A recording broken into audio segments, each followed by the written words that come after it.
ए कहानी 2025 ଜାନୁଆରୀ ମାସର ଯେବେ ମୁଁ ଆଉ ମୋ ଦି ସାଙ୍ଗ ରାକେଶ ଆଉ ମଧୁ ଯାଇଥିଲୁ ସମ୍ବଲପୁର। ସେଠି ମା ସମଲେଶ୍ୱରୀଙ୍କ ଦର୍ଶନ କରି ବୁଲାବୁଲି କଲୁ। ହୀରାକୁଦ ଡ୍ୟାମ୍ ଦେଖିଲୁ। ସତରେ ସମ୍ବଲପୁରରେ ଲୁଚି ରହିଛି ଅନେକ ବୁଲିବା ଜାଗା। ବୁଲାବୁଲି ସାରି ରାତି ଟ୍ରେନ୍ରେ ଫେରିବା ପାଇଁ ବସିଲୁ। ଟ୍ରେନ୍ଟି ରିଜର୍ଭ ସିଟ୍ ଥିଲା। ଆମେ ଭିତରେ ବସି ଦେଖିଲୁ ଆମ ବଗିରେ ଏତେ ଲୋକ ଚଢ଼ି ନାହାନ୍ତି। ଯିଏ ଯିଏ ଥିଲେ ସେମାନେ ଶୋଇପଡ଼ିଥିଲେ, ହେଲେ ଶୋଇନଥିଲା ଜଣେ। ଆମେ ଯାଇ ଟ୍ରେନ୍ ସିଟ୍ରେ ବସିଗଲୁ। ତିନି ସାଙ୍ଗ ଫୋନ୍ରେ ଉଠାଇଥିବା ଫଟୋ ସବୁ ଦେଖିଲୁ, କିନ୍ତୁ ମୋ ନଜର ଥିଲା ତା ଉପରେ। କିଛି ସମୟ ପରେ ରାକେଶ ମୋ ମୁହଁକୁ ଚାହିଁଲା। ସେ ବି ଜାଣିପାରିଲା କି ଦେଖିପାରିଲା ତାକୁ କେଜାଣି, ହେଲେ ଏବେ ଆମେ ଦୁଇ ଜଣ ଫଟୋଠୁ ଅଧିକ ମୁହଁ ଆଡ଼କୁ ଦେଖୁଥିଲୁ। ମଧୁ ତା ମଜାରେ ଥିଲା। ନଚାଉ ନଚାଉ ତାଠୁ ମୋ ନଜର ହଟୁ ନଥିଲା। ରାକେଶ ବହୁତ ଡରିବାକୁ ଲାଗିଥିଲା। ତା ମୁହଁରୁ ଲାଗୁଥିଲା। ମୁଁ କହିଲି ଚାଲ ଶୋଇବା, କିନ୍ତୁ ମଧୁ ମନା କଲା। କହିଲା ଆମକୁ ଟ୍ରେନ୍ ଚେଞ୍ଜ କରିବାର ଅଛି, ଆଉ 2ଟା ଷ୍ଟେସନ ପରେ ସେ ଟ୍ରେନ୍ରେ ଶୋଇନେବା। ଏ କଥା ମଧୁକୁ ସେଠୁ କହିବାର ନଥିଲା। ମୁଁ ଜାଣିନଥିଲି ଏଇ କଥା ପାଇଁ ଆଜି ମଧ୍ୟ ରାତିରେ ମୁଁ ଶୋଇପାରିବିନି। ଆମେ ଜଂସନରେ ଓହ୍ଲାଇଲୁ। ଆମ ନେକ୍ସଟ ଟ୍ରେନ୍ ଆସି ଲାଗିଲା। ସେ ଟ୍ରେନ୍ରେ ଆମେ ବସିଲୁ। ଏ ଟ୍ରେନ୍ରେ ଲୋକ ଟିକେ ଥିଲେ।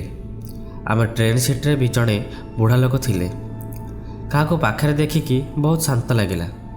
ବ୍ୟାଗ୍ ଥୋଇ ବସିଲା ପରେ ମୁଁ ଦେଖିଲି ରାକେଶ ଏକାପଣେ ଡରରେ ଥରୁଛି, ଆଉ ଅନେଇ ରହିଛି ସେଇ ଜାଗାକୁ ଯେଉଁଠି ପୂର୍ବ ଟ୍ରେନ୍ରେ ଆମେ ଦେଖିବାକୁ ବି ଚାହୁଁନଥିଲୁ। ମୁଁ ସେ ଅନାଇଥିବା ଜାଗାକୁ ଅନେଇବାକୁ ଲାଗିଲି। ଇଏ ସେଇ ଯାହାକୁ ଆମେ ଦେଖିବାକୁ ଚାହୁଁନଥିଲୁ, ଯେ ସେ ଟ୍ରେନ୍ରେ ମଧ୍ୟ ସେଇ ସିଟ୍ରେ ବସିଥିଲା। ଧଳା ଶାଢ଼ୀ ପିନ୍ଧିଛି, ମୁହଁ ଦିଶୁନି। ମୁହଁରେ ଖାଲି ତା'ର ଝାଟି ଭଳିଆ ଚୁଟି ପଡ଼ିଛି। ସେଇ ଚୁଟି ଭିତରୁ ଟିକେ ବାହାରକୁ ବାହାରିଛି ତା'ର ମୁହଁ, ଯେଉଁଥିରେ ଅଛି 2ଟି ବଡ଼ ବଡ଼ ଆଖି। ଆଖି 2ଟି ଯାକରୁ ଝରୁଛି ଖାଲି କଳା କଳା ରକ୍ତ। ଦେହ ଯାକରେ ସେଇ ଧଳା ଶାଢ଼ୀ, ହେଲେ ଦେଖିଲେ ଲାଗୁଛି ଯେମିତି ତା ଦେହ ଶୁଖି ଡାଙ୍ଗ ହୋଇଯାଇଛି। ହାତରେ ନଖ ଆଙ୍ଗୁଠିଠୁ ବି ବଡ଼। ଆଉ ଏକ ହସ ଦେଉଛି ସେ ରାକେଶକୁ ଅନେଇ। କିଏ ଜଣେ ମୋ ହାତ ସେତିକି ବେଳେ ଭିଡ଼ି ଦେଲେ। ଇଏ ଆଉ କିଏ ନୁହେଁ, ଆମ ପାଖରେ ବସିଥିବା ସେଇ ବୁଢ଼ା ଲୋକଟି ଥିଲେ। ବହୁତ ଶାନ୍ତ ସ୍ୱରରେ କହିଲେ, ଶୋଇଯାଅ, ମୁଁ ଜଗିଛି। ଆମେ କିଛି ବୁଝିପାରିଲୁନୁ।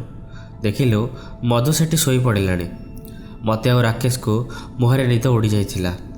ସେ ସ୍ତ୍ରୀ ଲୋକ ସେମିତି ଆମକୁ ଅନାଇଥାଏ। ଡର ଲାଗୁଛି, ହେଲେ କରିବୁ କ'ଣ? ଚାହୁଁ ନ ଚାହୁଁ ତା ଆଡ଼େ ନଜର ପଳାଉଛି। ସେ ବୁଢ଼ା ଲୋକଟିକୁ ମଝିରେ ମଝିରେ ଦେଖୁଥିଲୁ। ଭାରି ଆରାମ ଲାଗୁଥିଲା ତାଙ୍କୁ ଦେଖି। ଆଖି ଲାଖିଗଲା ମୋର। ନିଦ ଭାଙ୍ଗିଲା ମଧୁର ଡାକରେ। ସେ କହୁଥିଲା, ଉଠ ଚାଲ, ମୋତେ ଟିକେ ପାସ୍ ଯିବାର ଅଛି। ମୋ ନିଦ ଧୀରେ ଧୀରେ ଭାଙ୍ଗିଲା। ଆଖି ଖୋଲି ଦେଖିଲି ମଧୁ ପାସ୍ ଯିବା ପାଇଁ ଡାକୁଛି। ନଜର ଗଲା ସେ ବୁଢ଼ୀ ଆଡ଼କୁ। ଦେହ ଶୁଖିଗଲା। ସେ ସେମିତି ଅନେଇଛି, ଯେମିତି ମୁଁ ଏଠୁ ଯିବାର ଅପେକ୍ଷା କରୁଛି। ସେ ବୁଢ଼ା ଲୋକଙ୍କ ଆଖି ମୋତେ ଟିକେ ଲାଗିଯାଇଥିଲା। ମଧୁ ପାସ୍ ଯିବା ପାଇଁ ତରତର ହେଲା। ମୁଁ ଯିବା ପାଇଁ ମନା କଲି, ହେଲେ ଠିକ୍ କଲି କି ଭୁଲ କଲି ମୁଁ ଜାଣିନି। ମଧୁ ପାସ୍ କଲା। ସେ ବୁଢ଼ୀ ଲୋକକୁ ସାଇଡ଼୍ କରି ତାକୁ କ୍ରସ୍ କରିକି ଗଲା। ମୁଁ ତାକୁ ଯିବାର ଦେଖୁଥିଲି। ସେ ବୁଢ଼ୀ ଲୋକଟି ଏକ ରାକ୍ଷସୀ ହସ ଦେଇ ମୁଣ୍ଡ ବୁଲାଇଲା ମଧୁ ଆଡ଼କୁ। ମୁଁ ଏସବୁ ଦେଖିକି ଡରିଗଲି। ଦେହ ଆଉ ମୁଣ୍ଡରୁ ଝାଳ ଆସିବାକୁ ଲାଗିଲା।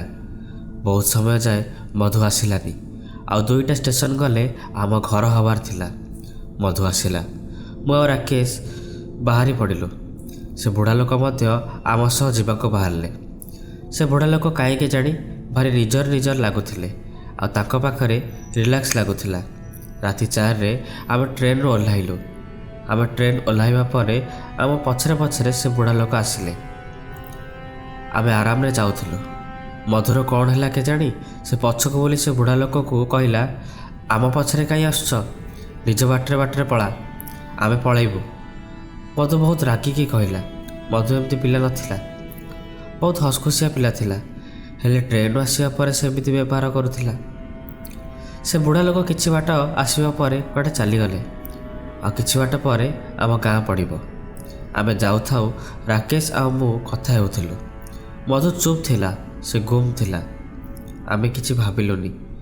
କିଛି ବାଟ ଗଲା ପରେ ଆମେ ପଛରୁ ଗୋଟେ ଡାକ ଆସିଲା, ମଧୁ। କୁଆଡ଼େ ଯାଉଛୁ? ମୋ ସାଙ୍ଗେ ଆ। ଆମେ ପଛକୁ ବୁଲି ଦେଖିଲୁ। ଏବେ ସେ ଦୃଶ୍ୟ ଭାବିକି ବି ମୋ ଦେହ କ'ଣ ହେଇଯାଉଛି। ସେ ସେଇ ସ୍ତ୍ରୀ ଲୋକ ଥିଲା। ସେହି ସମୟରେ ହଠାତ୍ ସେଠି ବହୁତ କିଛି ହେଲା। ସେ ସ୍ତ୍ରୀ ଲୋକ ଡାକୁ ଡାକୁ ମଧୁ ଦୌଡ଼ିବାକୁ ଲାଗିଲା ତା ଆଡ଼କୁ। ଆମେ ତାକୁ ରୋକିବାକୁ ବି ଯିବାର ସାହସ ନଥିଲା। ମଧୁ ତା ପାଖକୁ ଦୌଡ଼ୁଥିଲା ହିଁ ସେତିକି ବେଳେ ସେ ବୁଢ଼ା ଲୋକଟି ପୁଣି ଆସିଗଲେ। ତାଙ୍କୁ ଦେଖି ସେ ସ୍ତ୍ରୀ ଲୋକଟି ସେଠୁ ଡେଇଁ ପୁଣି କୁଆଡ଼େ ଅଦୃଶ୍ୟ ହୋଇଗଲା। ସେ ବୁଢ଼ା ଲୋକ ପାଖକୁ ଯାଇ ଆମେ କାନ୍ଦିବାକୁ ଲାଗିଲୁ। ସେ ବୁଢ଼ା ଆମକୁ ତୁନି କଲେ, ମଧୁକୁ ମଧ୍ୟ ଉଠାଇଲେ, ଆମକୁ ଗାଁ ଭିତରେ ଆଣି ଛାଡ଼ିଲେ। ଆମେ ଏତେ ଡରରେ କିଛି କହି ବି ପଚାରି ପାରିଲୁନି ତାଙ୍କୁ ସେ କିଏ ଆଉ କ'ଣ। ଗାଁ ଭିତରକୁ କିନ୍ତୁ ସେ ଆସିଲେନି। ସେ କହିଲେ, ମୋ ଘର ଏଇଠି। ସେ ଜାଗାଟା ଆମ ଗାଁକୁ ସହର ଯାଉଥିବା ରାସ୍ତାକୁ ମିଶାଏ। ଏକ ଶବ୍ଦରେ କହିବାକୁ ଗଲେ ସେଇଟା ଆମ ଗାଁର ବର୍ଡ଼ର ଥିଲା। ଆମ ଗାଁ ଭିତରେ ପଶିବା ମାନେ ସେ କୁଆଡ଼େ ଅଦୃଶ୍ୟ ହୋଇଗଲେ। ତାଙ୍କୁ ଅଦୃଶ୍ୟ ହେବାର ଦେଖି ଆମେ କାନ୍ଦ ବୋବାଳି ପକାଇ ଦୌଡ଼ିବାକୁ ଲାଗିଲୁ। ଦୌଡ଼ି ଦୌଡ଼ି ପ୍ରଥମେ ଆମ ଘରେ ପଡ଼େ, ତ ସମସ୍ତେ ଆମ ଘରେ ହିଁ ରହିଗଲୁ। ପରେ ଏସବୁ କଥା ଆମ ଗାଁ ଯାକ ଲୋକଙ୍କୁ ଜଣାଇଲୁ। ଆମ ଘର ଲୋକ ଏ କଥା ଜାଣି ବହୁତ ଚିନ୍ତିତ ହେଲେ। ମଧୁ ପରେ ବହୁତ ଅସୁସ୍ଥ ରହିଲା। ତା ଉପରେ ସେ ସ୍ତ୍ରୀ ଲୋକ କିଛି ଜାଦୁ କରିଦେଇଥିଲା। ଗାଁ ମନ୍ଦିରରେ ପୂଜା ହେଲା। ସେହି ପୂଜାରେ ମୁଁ ଆଉ ରାକେଶ ମଧ୍ୟ ବସିଥିଲୁ। ଏବେ ସବୁ ଠିକ୍ ଅଛି। ସେ ବୁଢ଼ା ଲୋକଙ୍କୁ ଆମ ଗାଁର ବଡ଼ମାନେ ଗ୍ରାମ ଦେବତା ବୋଲି କହନ୍ତି, ଆଉ ସବୁବେଳେ ଆମକୁ ତାଙ୍କୁ ମୁଣ୍ଡିଆ ମାରିବା ପାଇଁ କହନ୍ତି। ହେଲେ ସେ ବାସ୍ତବରେ କିଏ ଥିଲେ? କମେଣ୍ଟ ବକ୍ସରେ ଆପଣ ଜଣାନ୍ତୁ ଆପଣଙ୍କ ମତାମତ।